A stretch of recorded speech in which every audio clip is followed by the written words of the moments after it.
Flaqa li kellu fi Brussell mal-President tal-Parlament Ewropew Roberta Metsola u mal-kap tad-Delegazzjoni Nazzjonalista fil-Parlament Ewropew David Casa, il-kap tal-Partit Nazzjonalista Bernard Gregg iddiskuta diversi sfidi li qed jaffaċċja bħalissa l-poplu Malti u Awċi fosthom l-għoli tal-ħajja, is-sigurtà u l-isfidi ambjentali. Bil-kap tal-Partit Nazzjonalista jgħid li l-partit se jibqa' jkun tarka għal persuni vulnerabbli permezz ta' leġiżlazzjonijiet Ewropej. Fil-kapitali Belġjana Bernard Gregg kellu wkoll laqgħa mas-Segretarju Ġenerali tal-Grupp tal-Partit Popolari Ewropew Simon Busuttil fiha ddiskutew il-preparamenti tal-Partit Nazzjonalista għal kampanja elettorali. Saru wkoll laqgħa dwar il-programm elettorali tal-Partit Popolari Ewropew li għalihom attenda s-Segretarju Internazzjonali tal-Partit Nazzjonalista Beppe Gallia. Kelli numru tal-laqgħat oħrajn, mhux biss anki ma' rappreżentanti tagħna tal-Committee of the Regions, imma wkoll ma' persuni oħrajn illi magħhom stajt niskambja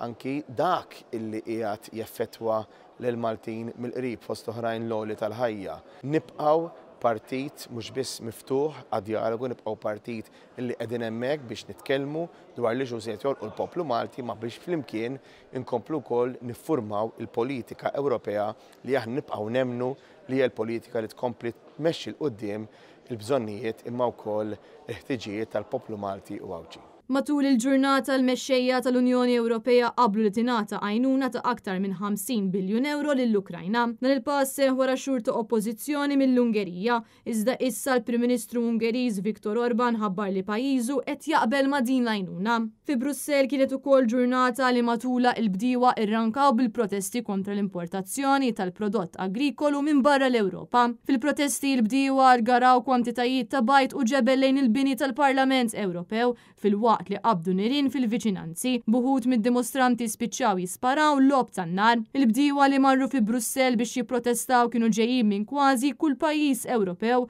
fosthom l-Italja, Spanja u Franza. Id-dimostrazzjonijiet saru qabel ma beda is-summit tal-mexxejja Ewropej.